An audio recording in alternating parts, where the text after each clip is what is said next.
രാജാതിരാജാവും താൻ മാത്രം അമർത്യതയുള്ളവനും അടുത്തുകൂടാത്ത വെളിച്ചത്തിൽ വസിക്കുന്നവനും പുത്രനാം യേശുവിൽ വെളിപ്പെട്ടവനുമായ സത്യ ഏകദൈവത്തിൻ്റെ തിരുനാമത്തിന് ഇന്ന് എന്നേക്കും മഹത്വം ഉണ്ടാകട്ടെ. മനോഹരമായൊരു ദിവസം കൂടെ ദൈവം ദാനമായി തന്ന് ദൈവത്തെ സ്തുതിക്കാം. ദൈവകാര്യങ്ങളിൽ നമ്മളെ സമ്പൂർണ്ണമായി അർപ്പണം ചെയ്യാം.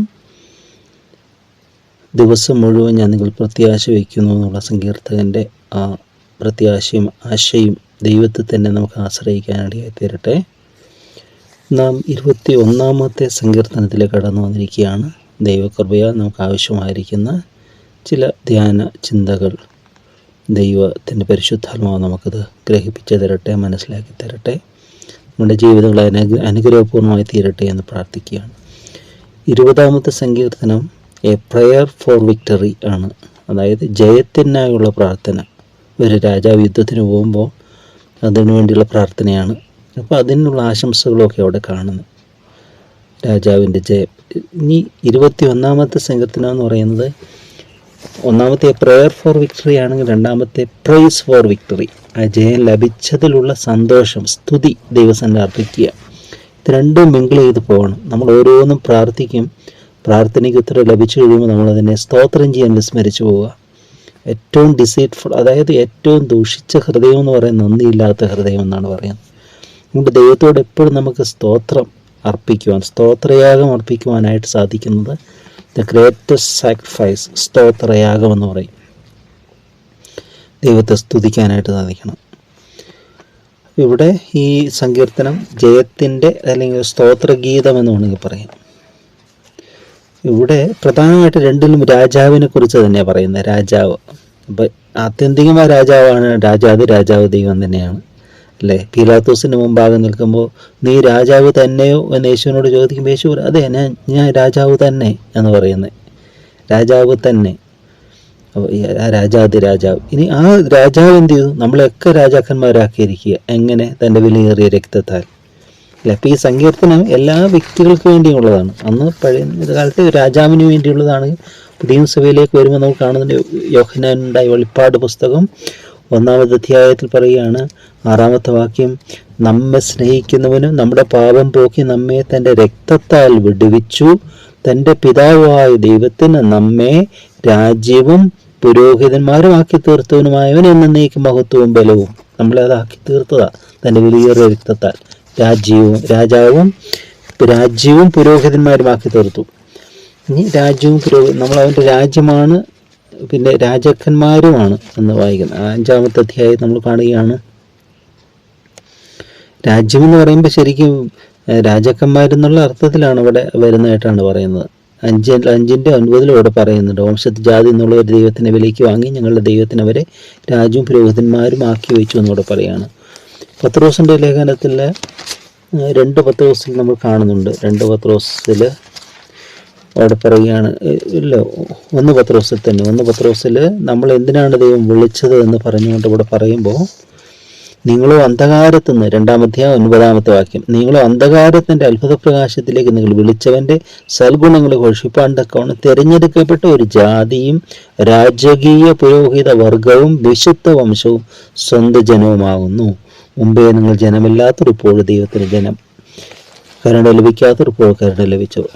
ഇവിടെ നമുക്ക് വായിക്കാം, രാജാവ് എന്ത് ചെയ്യുകയാണ്? 1-ാമത്തെ വാക്യത്തിൽ, യഹോവേ രാജാവ് നിന്റെ ബലത്തിൽ സന്തോഷിക്കുന്നു, നിന്റെ രക്ഷയിൽ അവൻ ഏറ്റവും ഉല്ലസിക്കുന്നു. അവൻ്റെ ഹൃദയത്തിലെ ആഗ്രഹം നീ അവന് നൽകി, അവൻ്റെ അധരങ്ങളുടെ യാചന നിഷേധിച്ചതുമില്ല.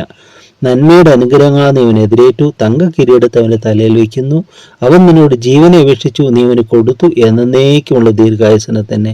നിന്റെ രക്ഷയാൽ അവൻ്റെ മഹത്വം വലിയത്, മാനവും തേജസ്സും നീ അവനെ അണിയിച്ചു. നീ അവൻ എന്നേക്കും അനുഗ്രഹ സമർത്ഥമാക്കുന്നു. നിന്റെ സന്നദ്ധിയിലെ സന്തോഷം കൊണ്ട് അവനെ ആനന്ദിപ്പിക്കുന്നു. രാജാവ് യഹോവയിൽ ആശ്രയിക്കുന്നു, അത്യുന്നതന്റെ കാരുണ്യം കൊണ്ട് അവൻ കുലുങ്ങാതിരിക്കും. നിന്റെ കൈ, 7-ാമത്തെ വാക്യം വരെ അതിനുള്ള, അതായത് യാചിച്ചു, അവൻ്റെ ഹൃദയത്തിലെ ആഗ്രഹം നൽകി, അധരങ്ങളുടെ യാചന നിഷേധിച്ചില്ല എന്നൊക്കെ പറയുന്നതാണ് ഭാഗത്തിൽ. അപ്പോൾ പ്രാർത്ഥന കേട്ടു, അതിനുത്തരം നൽകി, അതിന് ദൈവത്തെ സ്തുതിക്കുകയാണ്. അതിന് രാജാവ് എന്ത് ചെയ്യുക? രാജാവ് തൻ്റെ ബലത്തിലല്ല, നിന്റെ ബലത്തിൽ സന്തോഷിക്കുന്നു. ദൈവത്തിൻ്റെ ബലം, യഹോവയുടെ ദൈവം എൻ്റെ സങ്കേതമാകുന്നു, യഹോവ എൻ്റെ ബലമാകുന്നു, അല്ലേ? സങ്കീർത്തനങ്ങളൊക്കെ മിക്കവാറും ദാവീദ് പറയുന്നതാണ് എൻ്റെ ബലമായ യഹോവയെ, അല്ലേ? അത് 18-ാം സങ്കീർത്തനം തുടങ്ങുന്ന അങ്ങനെ, എൻ്റെ ബലമായ യഹോവയെ ഞാൻ നിന്നെ സ്നേഹിക്കുന്നു എന്നാണ്. ദൈവം നമ്മുടെ ബലം, അത് എത്ര ഇതാണ്. അപ്പോൾ അത് ബലമുള്ള ശത്രുവിൻ്റെ കയ്യിൽ നിന്നും എന്നെ പകച്ചു ഒഴിവാക്കുന്ന വിടുവിച്ച ദൈവം, അവർ എന്നിൽ ബലമേറിയവരായിരുന്നു എന്ന് സങ്കീർത്തത്തിൽ പറയുന്നു, 18-ാം സങ്കീർത്തത്തിൽ തന്നെ.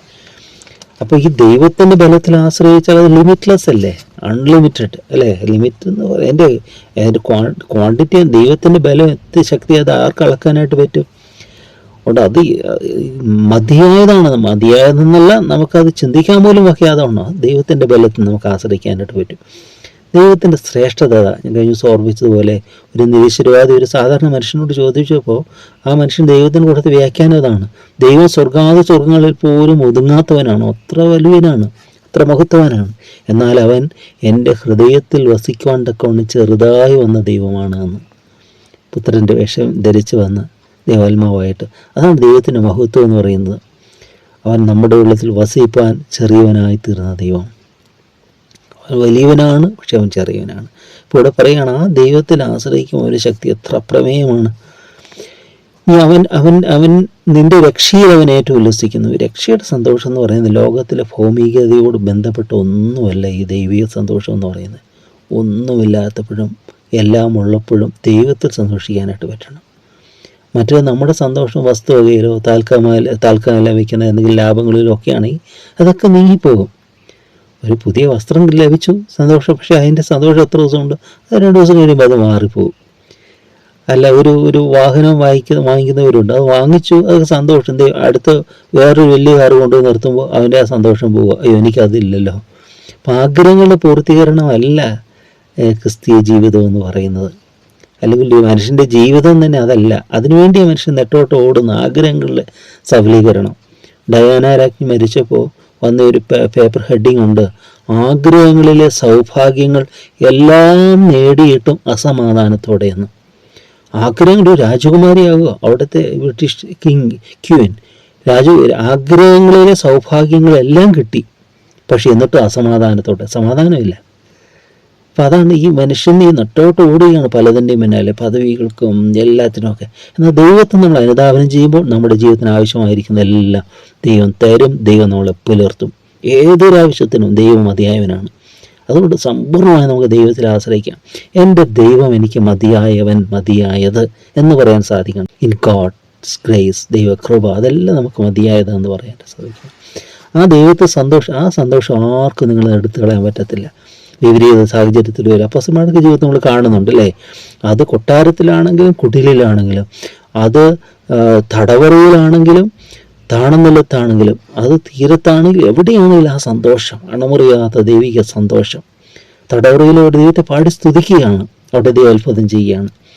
സാഹചര്യങ്ങൾക്കൊത്തോണം മാറുന്നതല്ല, ഏത് സാഹചര്യത്തിലും മാറാത്തതാണ് ദൈവിക സന്തോഷം നമ്മൾക്ക് ദൈവം തരുന്നത്. ആ സന്തോഷത്തിനായി നമുക്ക് വിട്ടുകൊടുക്കാൻ സാധിക്കണം. ഇവിടെ ദൈവം രാജാവിനോട് ആയുസ്സിനെ ചോദിച്ചു, എന്നേക്കുള്ള ദീർഘായുസ്സിനെ നൽകുക. ഇതെന്തിനെ കാണിക്കുന്നത്? നിത്യജീവനാണ്. ദൈവം പുത്രൻ നമുക്ക് തരുന്നതാണ്. തൻ്റെ നാമത്തിൽ വിശ്വസിക്കുന്ന നിത്യജീവൻ പ്രാപിക്കാൻ ദൈവം പുത്രനെ നൽകുവാൻ ലോകത്തെ സ്നേഹിച്ചു. നിത്യജീവൻ, ഇറ്റേണൽ ലൈഫ്, നശിക്കാത്ത ജീവൻ. മറ്റത് നശിക്കുന്നതാണ്. എന്നാൽ യേശു നമുക്ക് തരുന്ന അവൻ തന്നെ നിത്യജീവനാണ്. ആ ജീവൻ നിലനിൽക്കുന്ന ഇഹത്തിനപ്പുറത്തേക്ക്, ഈ ലോക ജീവിതത്തിനപ്പുറത്തേക്ക് നിലനിൽക്കുന്ന നിത്യത. എത്ര മനോഹരമാണത്. ഇനി 5-ാമത്തെ വാക്യത്തിൽ പറയുന്നത്, നിന്റെ രക്ഷയാലവനെ മഹത്വം വലുത്, മാനവും തേജസ്സും നീ അവനെ അണിയിച്ചു എന്ന. ഇത് തന്നെ ഒരു മനുഷ്യനെ കുറിച്ച് പറയുന്നു. 8-ാം സങ്കീർത്തനത്തിൽ പറയുകയാണ്, തേജസ്സും മാനവും നീ അവനെ അണിയിച്ചു. ദൈവത്തെക്കാൾ അല്പം മാത്രം താഴ്ത്തി തേജസ്സും മാനവും അവനെ അണിയിച്ചിരിക്കുന്നു എന്ന് പറയുന്നത്. അപ്പോൾ സെയിം ഇത് തന്നെ. ഒരു വ്യക്തി, ഒരു രാജാവ് തന്നെ. ദാവീദിനെ തിരഞ്ഞെടുക്കുന്നതിന് മുമ്പ് തന്നെ ദൈവം പറയുന്നുണ്ട്, ഞാൻ ഇശായുടെ മക്കൾ ഒരു രാജാവിനെ കണ്ടിരിക്കുന്നു എന്ന്. അവൻ ആട്ടിടയനായിരിക്കുമ്പോൾ തന്നെ ദൈവം രാജാവിനെ കണ്ടു. ഒരു ശില്പി ഒരു പാറയെ കാണുമ്പോൾ അവൻ്റെ മനസ്സിനുള്ളിൽ അതിനകത്തൊരു ശില്പം വന്നു കഴിഞ്ഞു.